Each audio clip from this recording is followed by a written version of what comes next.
Hello everybody, this is Tom in Los Angeles. I hope you're doing well.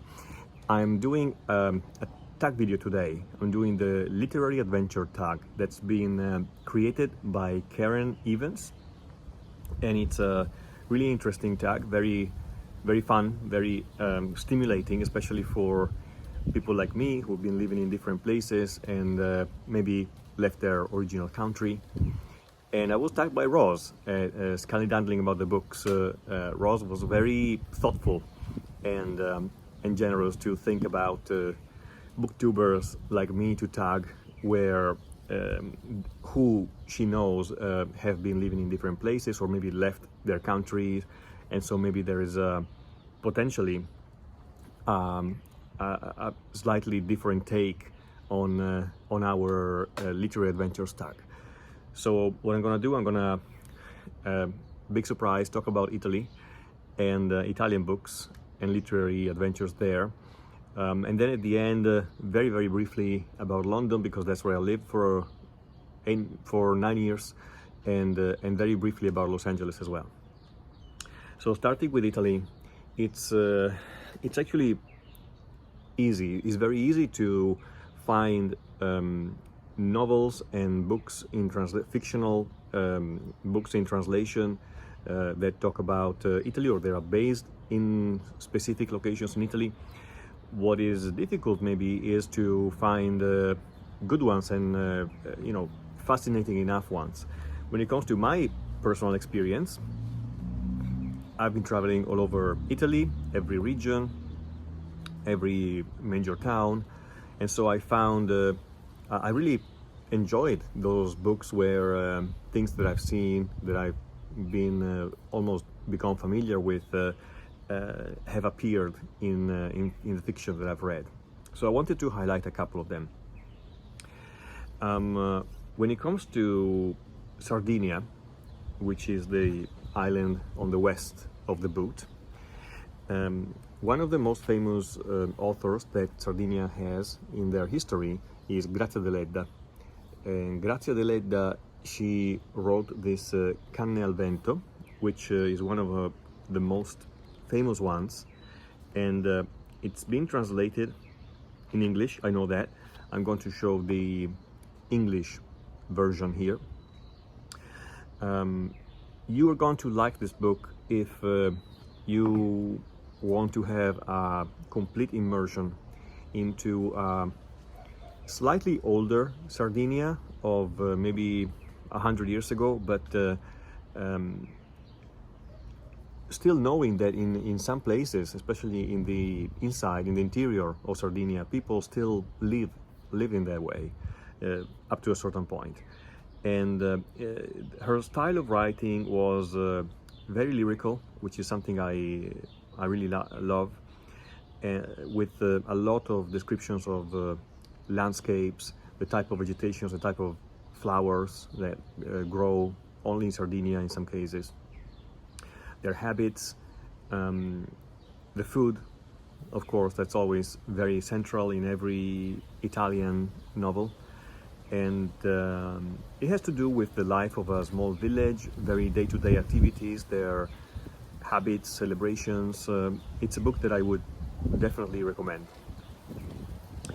Then if we move to Sicily, Sicily is also full of literary gems and diamonds and artists.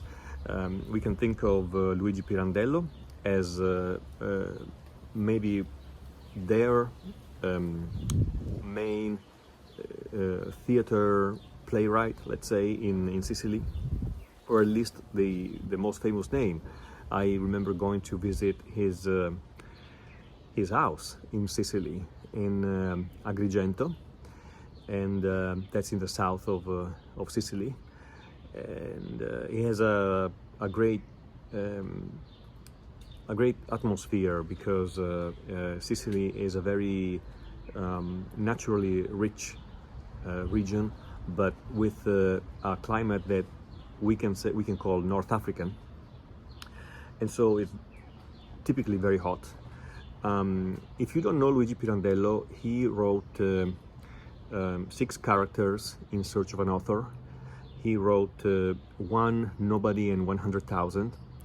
They were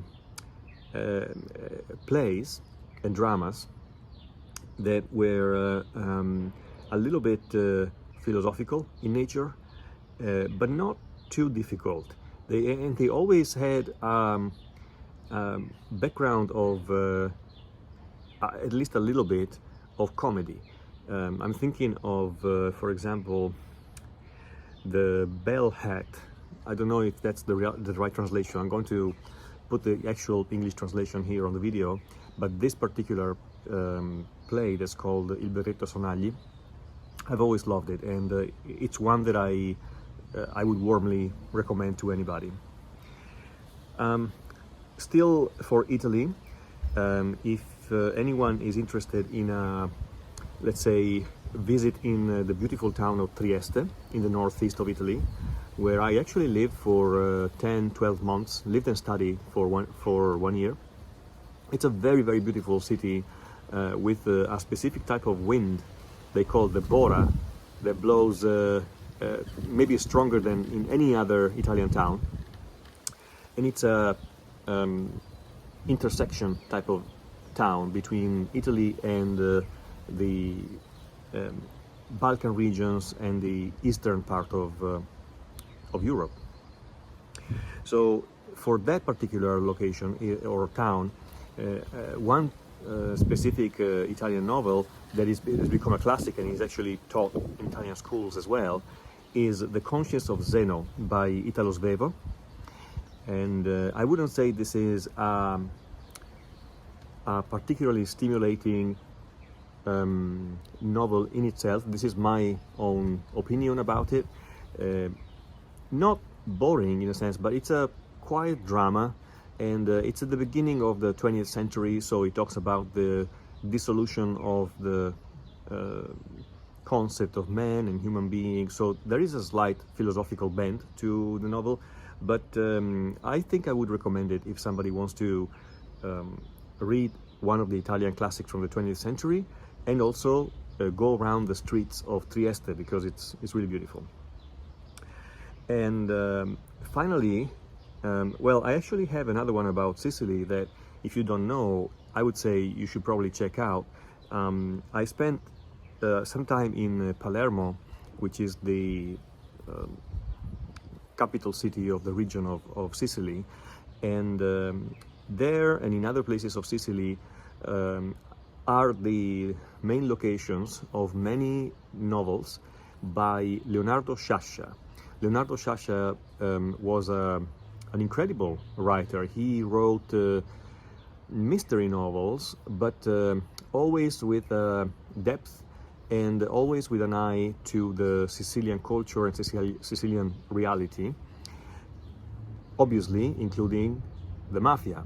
And if you want to be, let's say, to at least understand from a high level and from the level of the people who are living in Sicily, how oppressive the presence of the mafia was and still is, his books are perfect to understand that. Really perfect. This kind of invisible but constant and oppressive presence of the mafia is depicted brilliantly in his books. Leonardo Sciascia, I would recommend one out of his novels that's called The Day of the Owl, and it's because it's my favorite out of the three that I've read. But he wrote many good books, and he was a lover of literature in general. That this love comes through his books as well. Finally, I would also recommend, because I spent personally some time in Ferrara. Ferrara is a town in Romagna, Emilia-Romagna.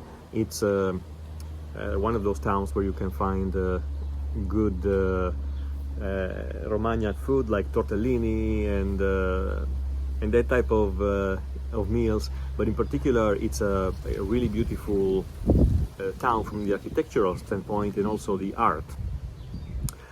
It's very well described in the book Giardino dei Finzi Contini, The Garden of the Finzi Contini, that I actually read only recently, maybe a few months ago, and really enjoyed, about a group of friends just before the Second World War, and how their lives and their collective friendships and their personal lives are affected gradually by the anti-Jewish laws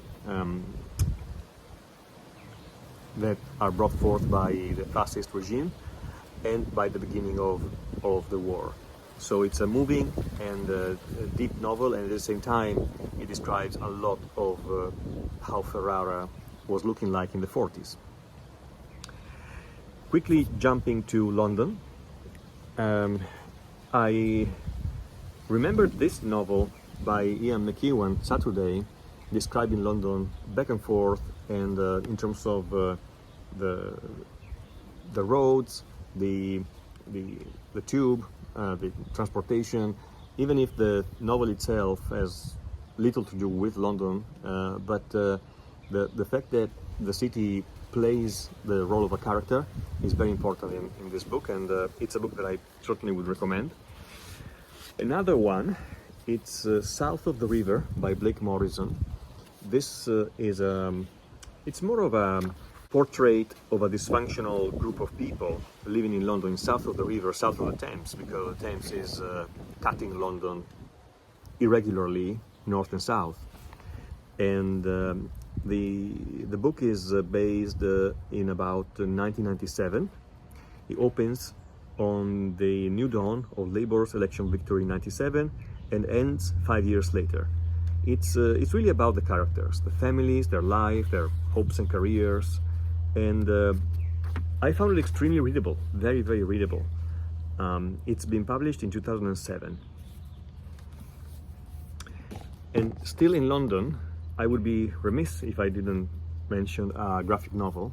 It's this beautiful gem of a graphic novel. It's called Magi Garrison, and you can see already from the cover, you have Kensal Rise Station is one of the stations that I used to take my buses and my underground from, etc. And all this area is very well depicted. The book itself, it's so well made. I think it's been created by a French writer, and the character, the personality of the main protagonist, Magi Garrison, is really strong. She jumps out of the page. She's so alive with her sarcasm and intelligence and wit. And at a certain point, it becomes almost of a mystery story. It's also a story that deserves to be read and enjoyed as a plot, even being a graphic novel, because it's fairly long, and it's got an average of 12 panels per page, which allows for a good plot development. Definitely recommended. Okay, and finally I have one book just to mention, Los Angeles, which is called Bright Shiny Morning. I really love this book. I read it in Italian, but it talks about, it's a fresco. It's one of those books that paint a fresco of one place through characters of completely different extractions and lives and characteristics. It even has little brief portions about the history of Los Angeles that from a European point of view is not really impressive, but there is still a history in Los Angeles, actually. And the way that the author did this is very brief and almost as a zip connection between all the other portions of the novel where he describes the main characters, and he keeps going back to the characters. This fresco of characters, it doesn't necessarily come to a unified conclusion. Many of these characters are described separately, and they remain separate. So you could say that the real character, the real protagonist of this book is LA, is Los Angeles. And as much as it might have changed a little bit since, I think I found it very exciting, because it describes all the places and all the type of culture and attitudes that I see around this crazy town. Crazy is the right word.